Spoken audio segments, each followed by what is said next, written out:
Okay, who's recording it at the moment? That's me.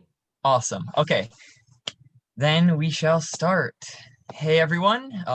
As most of you know, I'm Brennan Martins. I'm a member of the Vancouver Paleontological Society, and I'm also in the first year of university at the U of A. And tonight's presentation will be on paleontology in modern media. So we'll be taking a look at all these different companies that influence today's people and society and their views on paleontology and dinosaurs in a whole. And currently we're living through a point in time when there's quite a lot of different media that's affecting people's opinions on paleontology. So in this presentation, we'll be going over different subjects: video games, movies and shows, models and toys, as well as documentaries. And most of them will be ranging from 2018 to now, so some of the most modern media.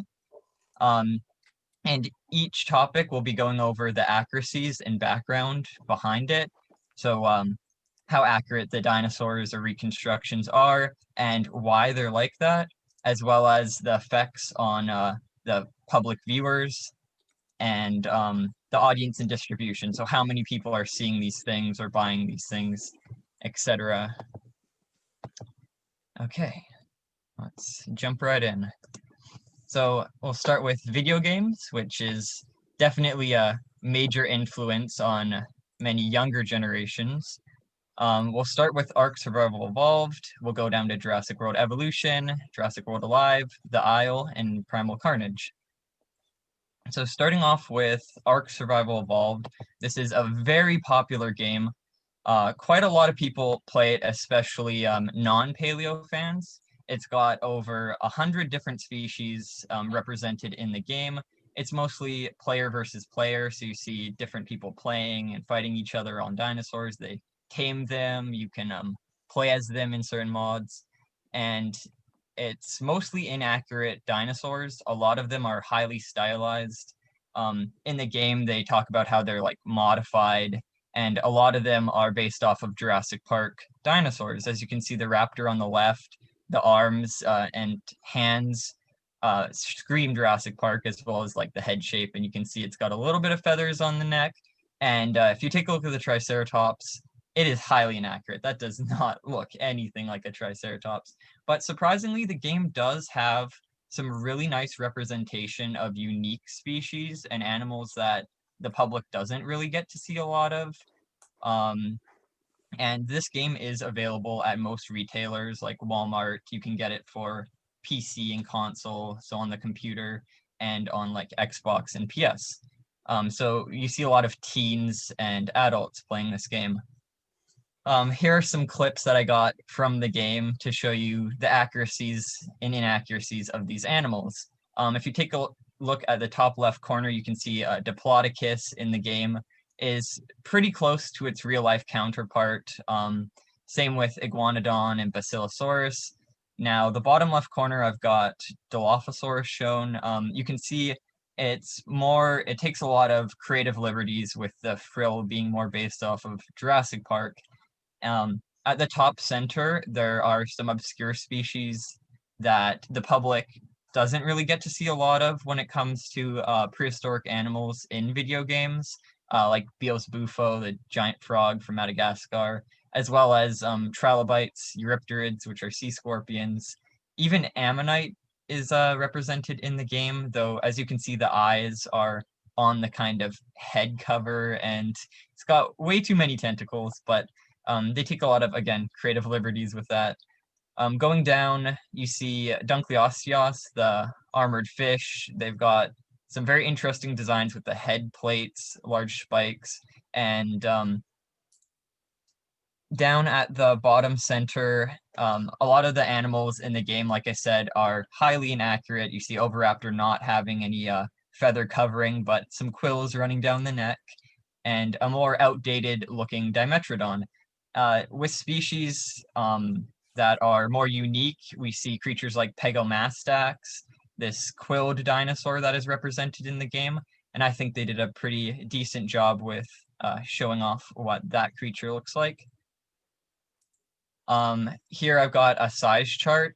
So one of the largest problems with accuracy in this game is a lot of the animals are scaled to very large sizes. You can see the Titanosaurus, which is one of the largest creatures represented in the game, is way too large, along with a majority of the other species, which is kind of hard to tell.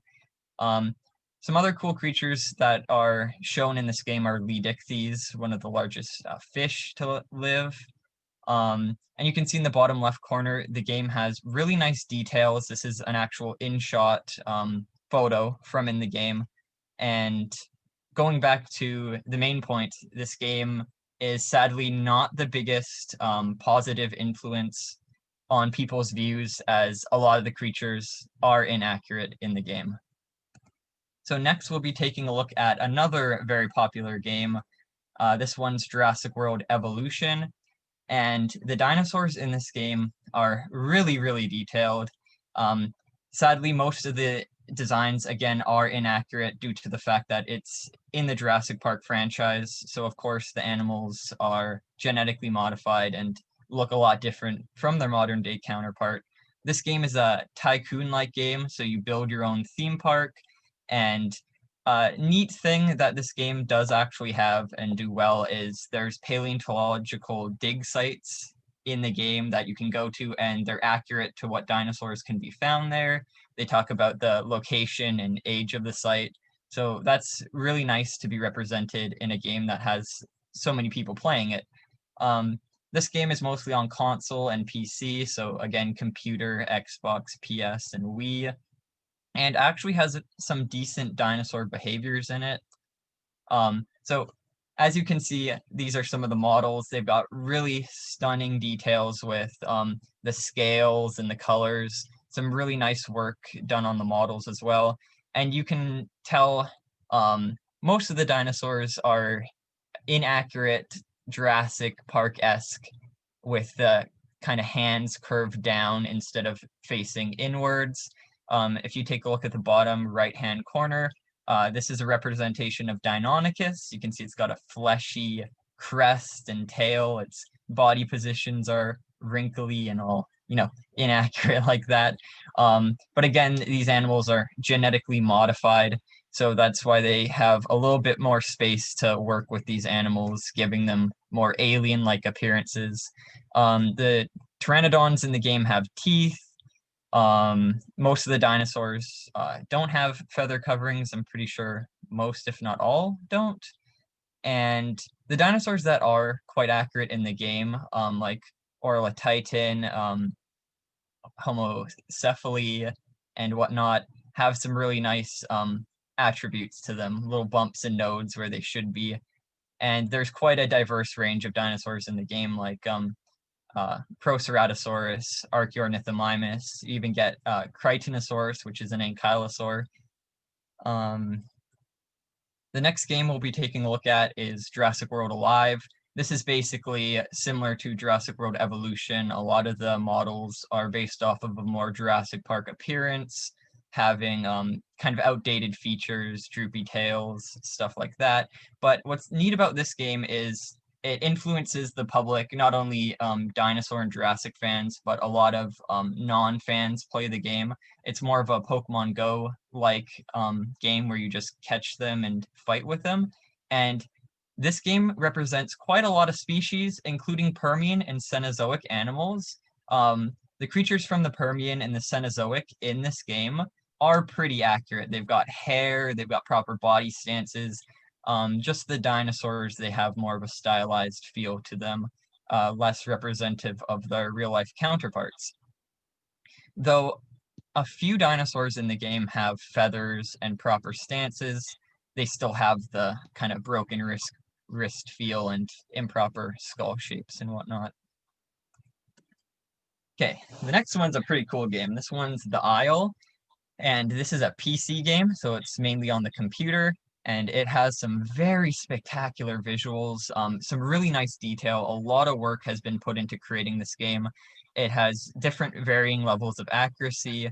Now, not many people play this game, as it's more of a kind of niche game for paleo fans, and again, it's only on the PC, though there are a few players that aren't really like in the know of paleontology that like to play the game for fun. So it does have quite a decent reach and a very positive influence on the public as well, with proper dinosaur stances and whatnot. So there are around 45 playable species in this game, and here we have some models from in the game. You can see a lot of detail in the skin and the appearance. There's different life stages of the dinosaurs as well, as you get to play the dinosaur and grow up in this kind of environment. They definitely take a lot of creative liberties with some of the designs. You can see the Therizinosaurus has a big feathery tail, and down in the right-hand corner, we've got, I think that's a Hypsilodon. It's got huge feather ornamentation on the tail and head. So they're taking some crazy-looking designs, which are pretty cool. Some other dinosaurs featured in the game, like Dabloceratops, got Allosaurus, Giganotosaurus, and Psittacosaurus with the quills along the tail as well. And you can also play as pterosaurs like Quetzalcoatlus, which is quite neat. So this game definitely has some positive influences on the public's viewpoint on dinosaurs. The next game we'll be taking a look at is Primal Carnage.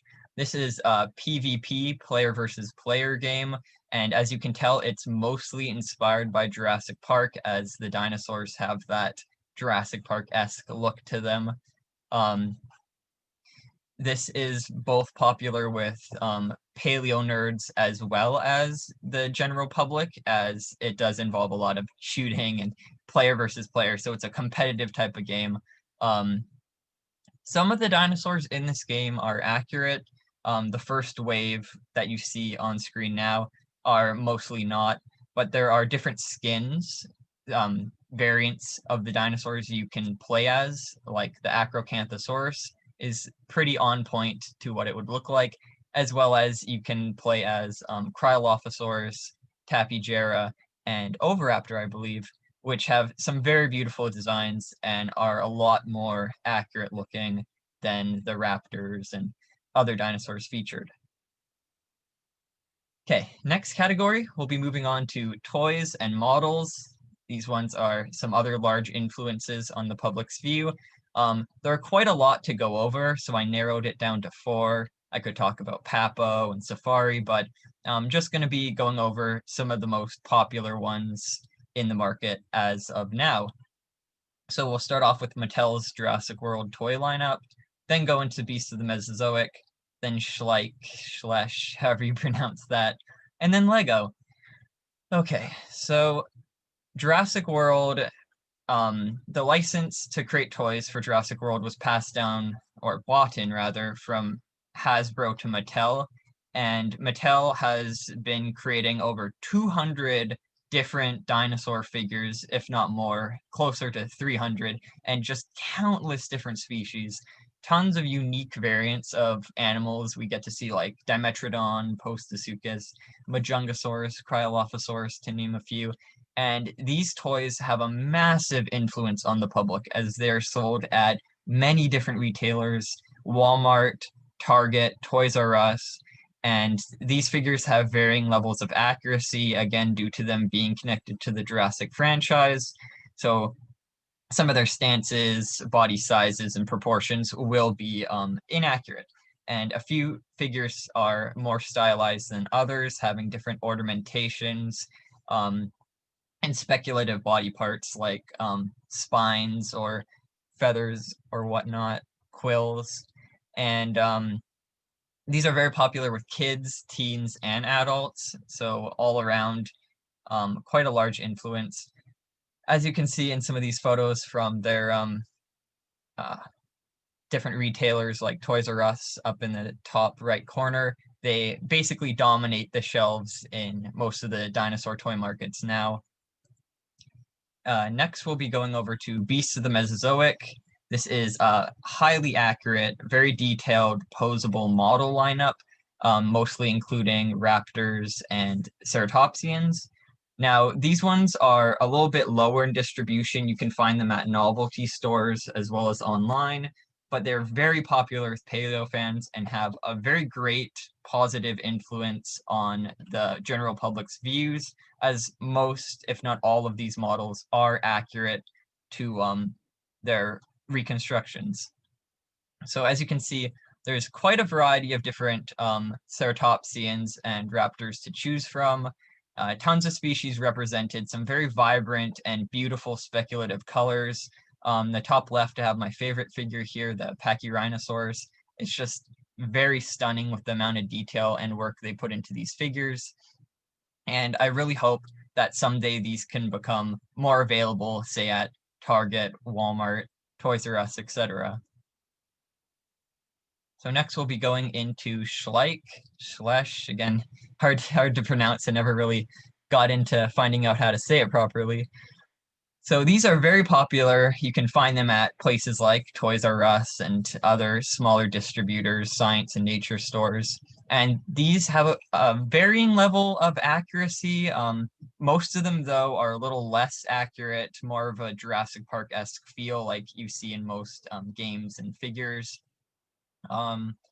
So these are also great for kids because they're marketed as toys, as well as collectors of dinosaur models. So a lot of adults do buy these figures as well. And the influence levels are per figure different. As you can see on the left, the Carnotaurus has armor plating, which is a little bit more speculative, but you see the Triceratops and Stegosaurus have a little bit more decent accuracy to them. So overall, this lineup has varying levels of influence on the public's viewpoint. Okay, so next we'll be moving into Lego. So Lego is highly popular. Everyone knows the brand and it's found basically everywhere. Now, Lego's most popular lineup for dinosaurs would be their Jurassic lineup, which is currently running. They've had it on since the 2015 movie, and before that they did have some molds based off of Jurassic Park animals like the raptors and Rex. Now, the newer molds, they have animals like Gallimimus, Ankylosaurus, Baryonyx, and again, most of these designs are based off of the Jurassic World movie and Jurassic Park movies, so you can see they have ornamentation that wouldn't really be on the actual live counterparts like frills, toe claws, and whatnot. Though Lego does also produce some more scientifically based builds. They do have a paleontology set that comes with dinosaur skeletons. And in that set, there's some booklets that talk about the skeletons and the animals. And those are a little bit more better influence on the public. So it varies between the Jurassic World sets, which are a little bit more popular. Again, not really giving the best look on what dinosaurs actually look like, kind of proportion-wise. It's more of a cartoony feel, right? Oh, so next we'll be moving into the category movies and shows. We'll look over the cartoon Primal, as well as Jurassic World Fallen Kingdom, the movie, and its counterpart Camp Cretaceous, which is also a show on Netflix based off of Jurassic World. So we'll start off with Primal. This is a very recent short kind of franchise. There is 2 seasons currently, and it's pretty cool. A lot of the dinosaurs in this vary in accuracy, and it's a mixed genre of sci-fi fantasy. So you'll see a lot of animals from different time periods coexisting, kind of like a more adult version of the Flintstones. And the art style is really stunning. A lot of the creatures, they're captured beautifully in their environment. So it shows a lot of different behaviors, speculative behaviors, and appearances as well. And if you look past the inaccuracies of different animals coexisting and some of the behaviors that play into the show's the progress in the show, it is quite accurate with some of those dinosaurs. Now, this show's quite popular with adults and teens, as it does show on a more adult platform. There's a lot of gore and stuff, so I don't think a lot of kids would be subjected to this media. There are different hominids that are represented, fictional hominids that are in the show.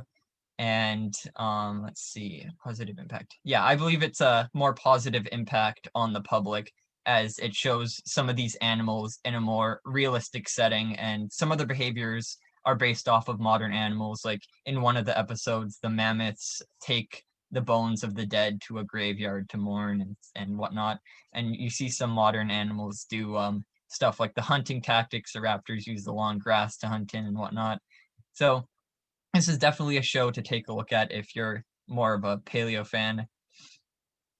So the next media we'll be taking a look at is Jurassic World Fallen Kingdom. This is an extremely huge influence on the public as it's very popular. I don't know a single person who hasn't seen it, Jurassic fan, paleo fan or not. And sadly, most of the dinosaur reconstructions in this show, this movie, are quite inaccurate. Some of their behaviors are also less accurate as well, and it's sadly not the best influence on the public, mainly in dinosaur appearance, though this is like one of the major things that the public base their ideas and knowledge of dinosaurs off of. So we'll take a look at the reconstructions first. To the left at the top, we have Sinoceratops, which is a newer dinosaur mentioned in the franchise. And right off the bat, the frill is a lot larger horns and spines sticking out of its skull. And that definitely is something modified to give it more of a cooler appeal to the audience as well.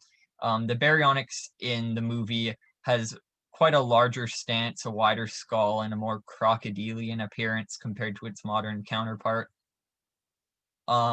Obviously, the Mosasaurus, which has been featured in the original Jurassic World in 2015, the tail flukes, quite inaccurate. Again, the size is vastly inaccurate. If you've seen it, this is a massive creature. In reality, it is not that large. The Gallimimus, like in the original Jurassic Park, are the same. They've got the bent wrists and no feathers. And again, the obvious Velociraptor style. Again, very large, not small, not feathered, anything like that. Though I'm sure a lot of fans already know that the raptors are inaccurate, but there must be a mass majority of people that don't realize that this is not what Velociraptor actually looked like. So Camp Cretaceous, this is a cartoon that came out quite recently on Netflix, and it's based off Jurassic World. So a majority of the animals represented in this film are similar to the ones in the franchise, which are, again, quite inaccurate. And this is widely distributed. Plenty of people have seen it, so it's got a huge influence on the public's view. Another movie based from Jurassic World is Battle at Big Rock. So this is a short film. It's actually on YouTube for free. So if you haven't seen it, I would recommend watching it because this is actually one of the pieces of media that I believe are quite influential in a positive way from Jurassic World. As you see the Allosaurus design, it's got a more accurate looking skull, and its arms, as you can see, are folded inwards, which is a really nice contrast to the inaccurate arms that most of the theropods have in this franchise, as well as a really nice representation of a dinosaur you don't really see much, disguised as Pseudoceratops. And you get to see them in a kind of natural environment, though there are some things that happen in the show, which I won't spoil, that are animals would not, do. But yeah, so this is definitely a more positive, influential video that Jurassic World produced. So next, we'll be taking a look at documentaries. So there are plenty of documentaries to choose from, but a lot of them did not have that large of an impact on the public. So I decided to just choose two, and we'll be going with Dino Hunters and Prehistoric Road Trip, which one of these I have some pretty harsh opinions on, but I'm sure it's not as bad as other people say. So we'll start off with Dino Hunters. So this is a show on Discovery. Oh my goodness, where do I start? So this show, from what I've heard, encourages illegal selling of fossils. A lot of the reconstructions in the show are highly inaccurate. We've got Jurassic Park-esque looking tyrannosaurs. this extremely outdated Triceratops model. On the bottom left, that's supposed to be a Giganotosaurus, which I cannot see as its arms are more Rex-like. And then apparently in the show, there's something called a nanoraptor, which seems to be made up. And then they also deal with the Tyrannosaurus nannotyrannus kind of rebuttal, which in the show they call it nanotyrannosaur for some reason. Anyways, so there's not a lot of real scientists in the show or knowledge of paleontology, and it's got a very false and harmful stereotype on paleontology, like, oh, paleontologists are guys who wear cowboy hats and they go out digging, when there's a lot of work in paleontology that doesn't revolve around wearing a cowboy hat and being a guy digging up fossils. There's a lot of work in the labs and by different ethnicities and genders and whatnot. And this show offers little to no educational value. It's mostly focused on dinosaurs equal money. So it's giving the public this kind of negative viewpoint as dinosaur skeletons aren't valuable to science. They're valuable with money. So like if you find a skeleton, sell it, it's worth money. When no, these are priceless artifacts that belong in a museum to be studied, right? So this sadly has a very large audience. A lot of people watch this, and it's kind of sad to know that, as it has the largest negative impact, I believe, than most other media types. Next, we'll be going on to Prehistoric Road Trip, which is vastly different from the last just mentioned.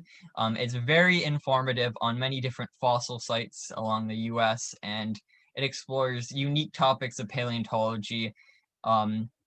It has a very realistic standpoint on paleontology, as you get to see the work in the field, in the labs, and all these different people that work in different locations and on different subjects, which is very neat. And this has a very positive influence on the general public's view on paleontology, as it is a very accurate representation on what paleontology is and how it works.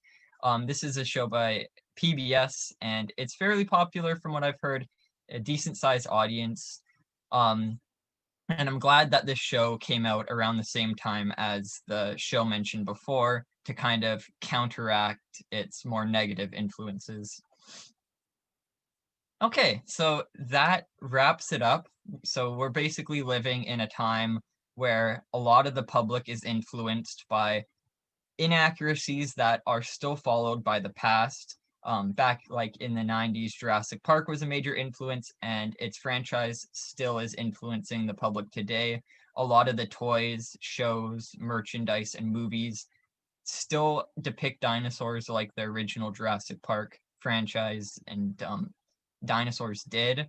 We still haven't moved on from that phase of what these animals look like, so the public still has a very limited and inaccurate view of paleontology and dinosaurs, though we are getting better. There's quite a decent amount of media, figure lineups, and shows and documentaries that are presenting accurate representations of these animals and paleontology. So we're kind of in a kind of standstill in between the two, and hopefully moving into the future, we'll have a better exposure to the public of paleontology, because I heard the new Jurassic movie is going to feature accurate dinosaurs, so we'll just see how that goes.